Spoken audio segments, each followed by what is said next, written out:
তো আজ রান্না করব চটপটি, মানে চিকেনের পা, গলা, মেটে, লিভার, স্কিন, একটু উইংস, এই সমস্ত আর কি। এখানে দেখুন আদা, রসুন, পেঁয়াজ, শুকনো লঙ্কা, টমেটো সব নিয়ে নিয়েছি। এই পেঁয়াজটা দেবো এমনি কুচিয়ে, আর এই পেঁয়াজটুকুনি আমি বেটে দেবো। আর কাঁচা লঙ্কা একদম ঝাল হচ্ছে না দেখে আমি কটা শুকনো লঙ্কা দিয়েছি। আলু ভেজে নিচ্ছি, একদম সামান্য তেল দিয়ে পেঁয়াজটাকে ভাজতে বসিয়ে দিয়েছি, কেননা এটা দিয়ে প্রচুর তেল উঠবে, ওই জন্য অল্প একটু তেল দিয়েছি।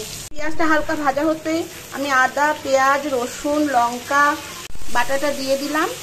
এবার দিয়ে দিচ্ছি হলুদ গুঁড়ো, জিরের গুঁড়ো, ধনের গুঁড়ো আর একটু লঙ্কার গুঁড়ো।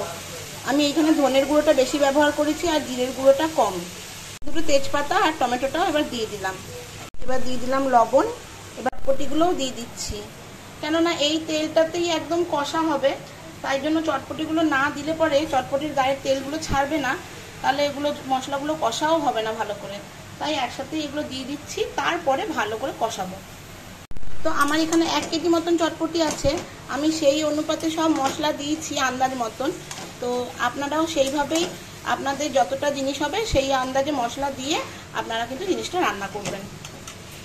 দিয়ে ভালো করে নেড়েচেড়ে একবার ঢাকা দিয়ে দিয়েছিলাম, তো কেমন তেল উঠেছে দেখুন, আর মোটামুটি সেদ্ধও হয়ে গেছে। এবার আমি আলুগুলো অ্যাড করে দেবো।